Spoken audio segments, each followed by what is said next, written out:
나는 지금껏 살면서 뭐 찌질하다, 어눌하다, 바보 같다 그런 말을 많이 들었다. 지금껏 나는 그런 말을 듣지 않으려고 허세 부리고 거짓 자신을 연기하면서 노력해왔다.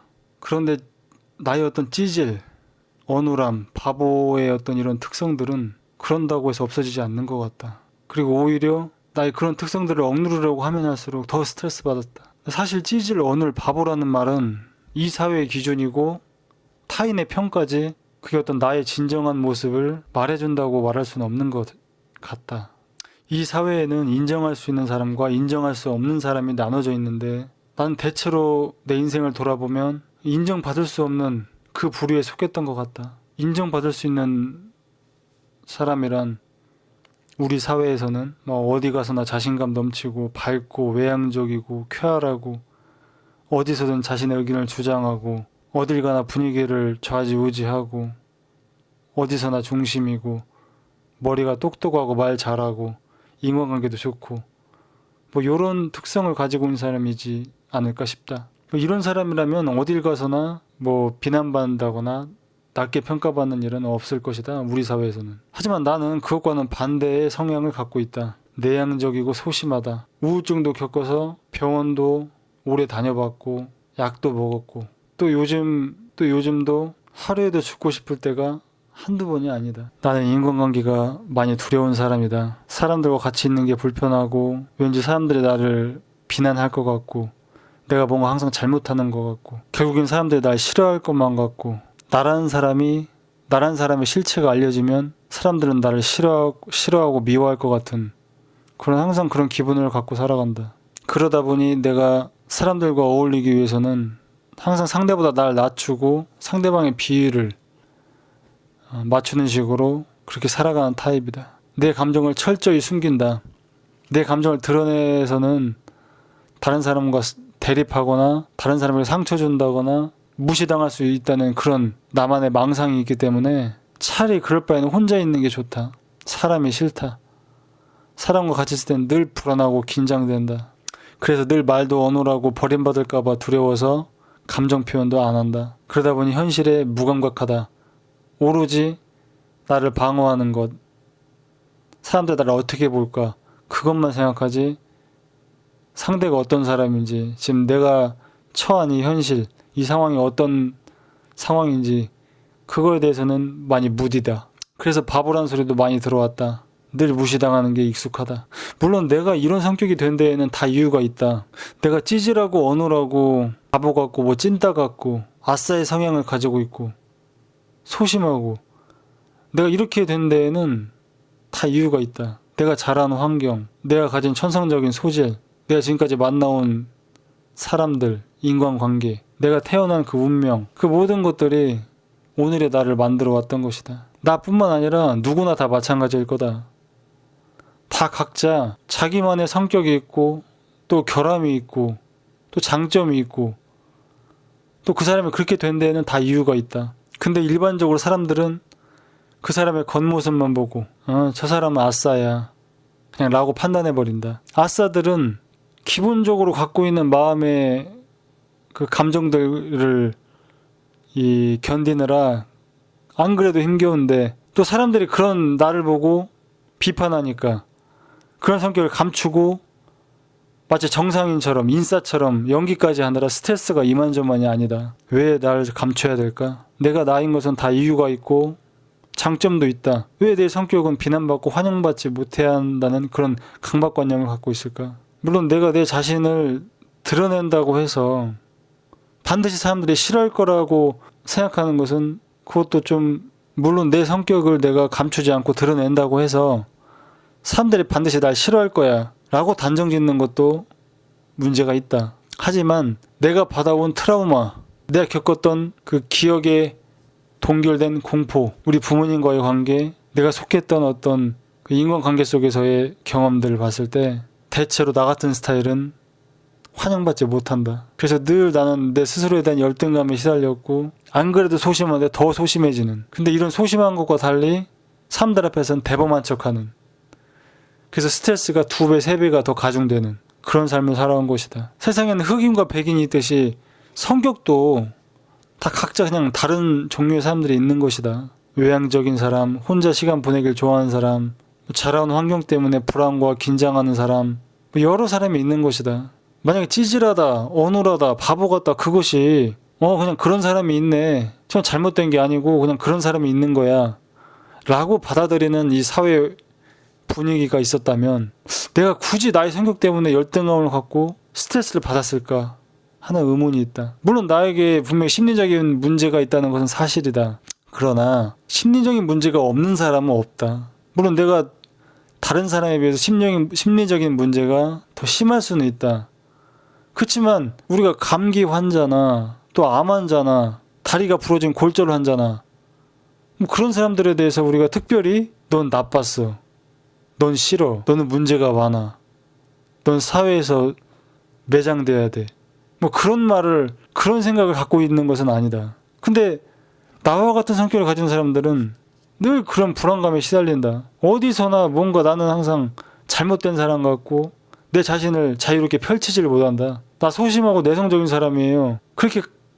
그렇게 자신 있게 주장할 수 있는 그런 분위기가 솔직히 아니다. 더구나 나 같은 직장인들은 난 그런 사람이라고 소개하면 나를 뽑는 입장에서는 별로 환영하지 않는다. 잘 어울리고 다른 사람과 잘 지내고 밝게 웃고 그런 사람을 원하지, 나같이 움츠러들고 기가 죽는 사람을 원하지는 않는다.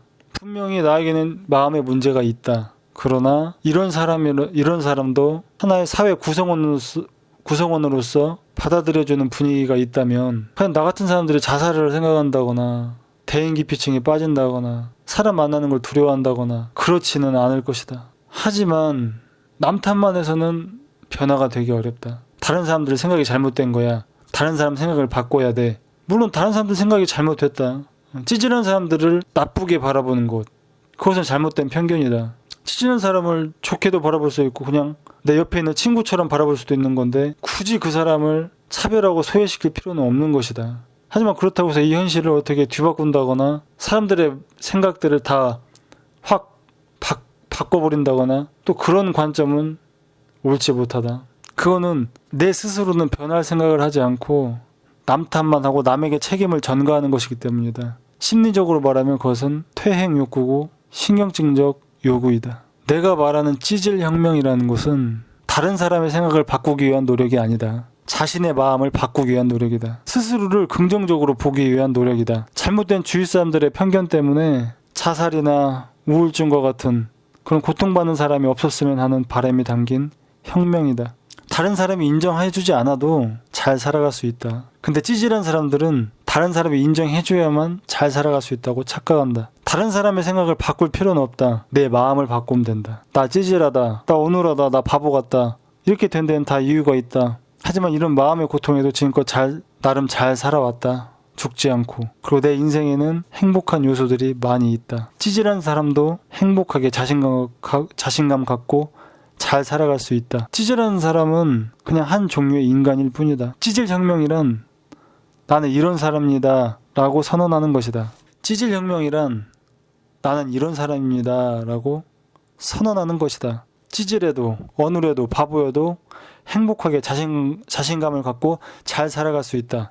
이 채널은 그 방법에 대해서 고민하는 채널이다. 내가 찌질, 어눌, 바보 같았던 이유는 부모의 기대와 다른 나에 대한 실망감, 부모에 대한 적대감, 버림받을 줄도 모른다는 두려움이 스스로를 늘 책망하고 비난하고 그런 내면의 목소리가 되어서 성인이 되어서도 항상 책망을 받는 그런 망상에 젖어있기 때문이다.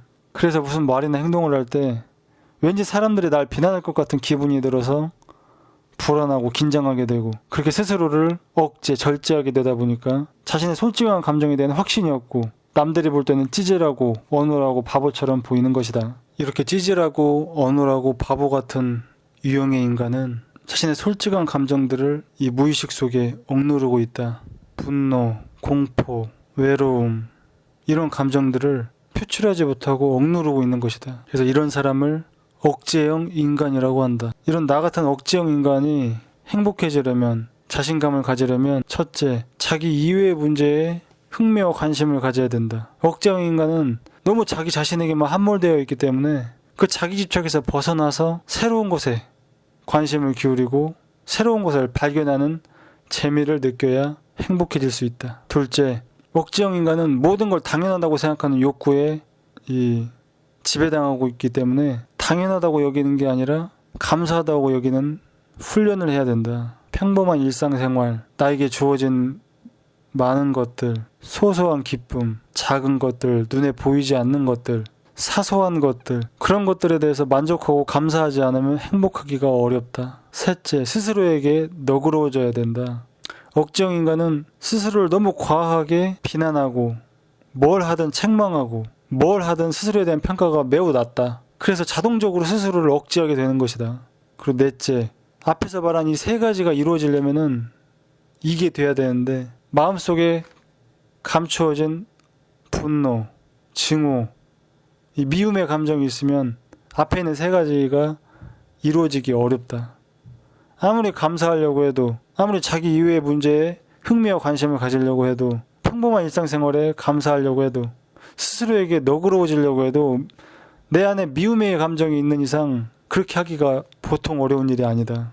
그래서 이 미움의 감정을 털어내기 위해서 말할 수 있는 상대가 있으면 좋고, 또 웬만하면 몸을 움직이는 게 좋고, 그리고 무엇보다도 일기를 써야 된다. 일기장에다가 지금까지 만나왔던 사람들 하나하나 다 거론하면서 그 사람에 대한 내 솔직한 감정을 표현하는 것이다. 편지를 써도 좋다. 그 사람에게 직접 줘도 좋고, 안 줘도 나 혼자만 간직해도 좋은데 진실되게 써야 된다. 어차피 아무도 보지 않는 것이기 때문에 진실되게 내 마음속에 있는 미움의 감정, 싫다는 감정을 털어내야 된다. 그것이 해소돼야만이 첫 번째, 두 번째, 세 번째가 잘 이루어질 것이다. 내가 존경하는 심리학자가 있는데 가토 다이조라고 하는 일본 심리학자인데 그분의 책에서 참고한 내용이다. 그분도 억지형 인간이었고 나와 비슷한 어린 시절 보낸 분이었다. 그래서 난 그 사람을 신뢰한다. 나는 억지형 인간이다. 억지형 인간은 말 그대로 스스로의 감정을 억제한다는 것이다. 억지형 인간은 늘 자신을 책망한다. 무엇을 해도 자기 평가가 낮다. 자신을 부정하고 타인을 긍정한다. 또 예민하고 집착하는 스타일이다. 실제로는 피해자인데 가해자가 되어 있다. 그래서 늘 죄책감을 느끼는 유형이다. 나는 권위주의적인 부모 밑에서 자라서 자신의 의견이나 의지를 갖는 게 어렵다. 복종이 익숙하고 대세를 따라가는 게 익숙하다. 말 한마디, 작은 행동 하나도 혹시나 잘못하진 않았는지 눈치를 본다. 그래서 오늘 내가 하는 말들이 두서없고 장황해도 이해해 주길 바란다. 억지형 인간에게 있어서 표현한다는 것은 굉장히 두려운 일이기 때문이다. 넌 너 자신으로 존재해서는 안 돼 라는 메시지를 받으며 자랐기 때문이다.